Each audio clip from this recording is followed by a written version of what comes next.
जो ऐसा प्लेयर होता है ये बहुत अरसे बाद आता है, सालों बाद आता है। और अभी फ़खर ज़मान के बारे में खबरें गर्दिश कर रही हैं। बड़े सीनियर जर्नलिस्ट हैं सलीम खालिक, उन्होंने ये खबर दी है कि फ़खर ज़मान रिटायरमेंट लेने का सोच रहे हैं। और कभी भी वो नहीं बोला बाबर आजम के खिलाफ। जब बाबर आजम को टीम से बाहर किया तो फ़खर ज़मान उसके हक में बोला, हालांकि उसके पास मौका था, क्योंकि उसकी पोजीशन छीनने वाला बाबर आजम ही था जिसने उसे ओपनिंग से हटा दिया था और खुद ओपनिंग स्टार्ट कर दी थी। बिस्मिल्लाहिर्रहमानिर्रहीम, अस्सलाम वालेकुम। पाकिस्तान क्रिकेट में जो ड्रामेबाजी है वो ख़त्म होने का नाम ही नहीं ले रही। और जैसा कि सुबह सुबह एक ब्रेकिंग न्यूज़ आई थी कि गैरी क्रिस्टन ने इस्तीफ़ा दे दिया है। उनके इस्तीफ़े पे हम बाद में बात करेंगे कि उनके साथ पीसीबी ने पहले क्या मुआहिदा किया था और उसके बाद जो उनके साथ मुआहिदा हुआ था उस पे पीसीबी पूरा उतरा है या नहीं उतरा, और आखिरकार इस्तीफे की क्या वजह है। गैरी क्रिस्टन से हमने बड़ी उम्मीदें लगाई हुई थी और हमें उम्मीद थी कि वो पाकिस्तान क्रिकेट को एक दुरुस्त सिमत में लेकर जाएंगे, लेकिन ऐसा नहीं हुआ और वो भी इस्तीफ़ा देकर चले गए हैं। और अब पाकिस्तान ऑस्ट्रेलिया रवाना हो चुकी है आधी टीम, लेकिन पाकिस्तान क्रिकेट टीम के जो हेड कोच हैं वो नहीं है। तो इस पे डिटेल में बात करेंगे, लेकिन फिलहाल बात करते हैं फ़खर ज़मान की, जिनके साथ हम सब जानते हैं कि ज़्यादती हो रही है।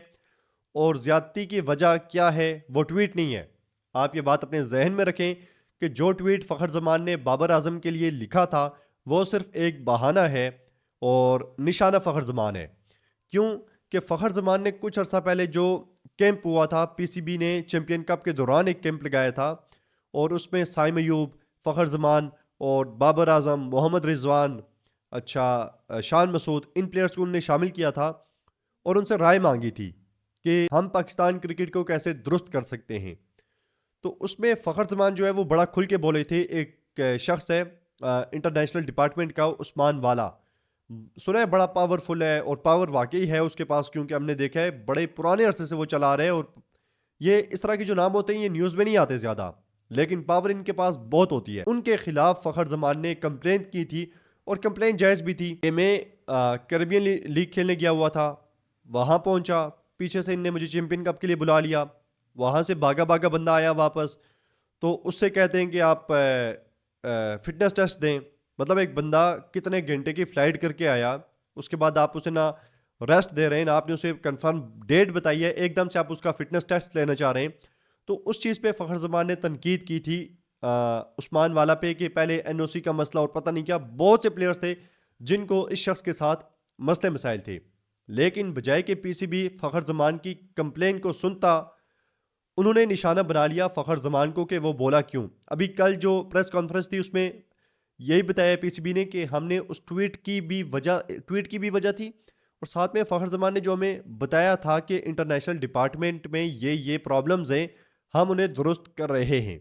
आप अंदाज़ा लगाएं पीसीबी कितना सीरियस है कि जिस शख्स के बारे में फ़खर ज़मान ने कंप्लेन की थी वो अभी तक अपनी सीट पे बैठा हुआ है और जो प्लेयर था जिसके साथ ज्यादती हुई थी वो टीम से बाहर हो गया है। अब पीसीबी ने दो चीज़ें रखी हैं कि एक ट्वीट बाबर आजम की और दूसरा फिटनेस। ट्वीट की हमने पहले भी बात की थी, जब फ़खर ज़मान ने ट्वीट किया था उसी वक्त हमने बोला था कि ये चीज़ गलत है और पीसीबी को इस पे एक्शन लेना चाहिए, लेकिन जितना किसी का जुर्म हो उसे उतनी ही सजा देनी चाहिए। अब पीसीबी ने फिटनेस का बहाना बनाया। जहां तक आप फिटनेस टेस्ट की बात करें तो पाकिस्तान में 8 से 10 प्लेयर्स फिटनेस टेस्ट में फेल हो गए थे, खास करके जाहिद महमूद, जिसको आपने पहला टेस्ट मैच हारने के बाद डायरेक्ट टीम में बिठा लिया। दूसरा आपने नुमान अली को डायरेक्ट उठा के टीम में बिठा लिया, वो भी तो फेल थे फिटनेस टेस्ट में, खेल रहे हैं। रिजवान के बारे में इस तरह की न्यूज़ आ रही थी। तो एक चीज़ है, फिटनेस टेस्ट सिर्फ बहाना है। आपने फ़खर ज़मान को सेंट्रल कॉन्ट्रैक्ट से भी उठा के बाहर फेंक दिया है। मतलब कितनी बड़ी ज्यादती है एक प्लेयर के साथ, वो भी कौन सा प्लेयर जो कभी भी अपने लिए नहीं खेला। फ़खर ज़मान वो प्लेयर है जिसने कभी भी अपने आप को तरजीह नहीं दी, पाकिस्तान को हमेशा आगे रखा है उसने। T20 में फ़खर ज़मान की जगह ले ली रिजवान और बाबर ने, ओपनिंग करनी शुरू कर दी। कभी आपने नहीं सुना होगा फ़खर ज़मान ने इस पे बात की हो, अपनी जगह उसने छोड़ दी और कभी भी वो नहीं बोला बाबर आजम के खिलाफ।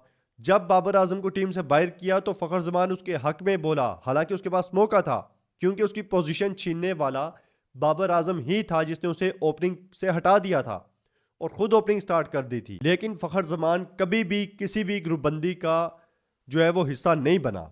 तो ये चीज़ जो है, ये इसका भी आपको क्रेडिट उसे देना चाहिए जो आपने नहीं दिया और ज्यादती की है उसके साथ। एक तो टीम से बाहर कर दिया, चैंपियन ट्रॉफी फ़खर ज़मान के बगैर खेलना आप सोच भी नहीं सकते।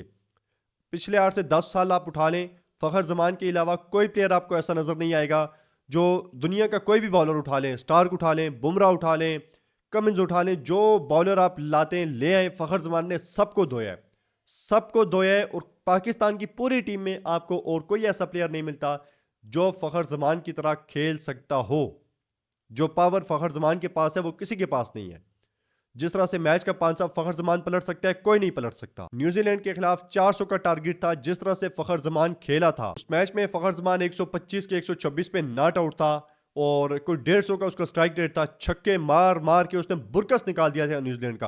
कुछ सोच नहीं सकता था पाकिस्तान 400 रन चेस की तरफ चला जाएगा। जो ऐसा प्लेयर होता है ये बहुत अरसे बाद आता है, सालों बाद आता है। और अभी फ़खर जमान के बारे में खबरें गर्दिश कर रही हैं। बड़े सीनियर जर्नलिस्ट हैं सलीम खालिक, उन्होंने ये खबर दी है कि फ़खर जमान रिटायरमेंट लेने का सोच रहे हैं।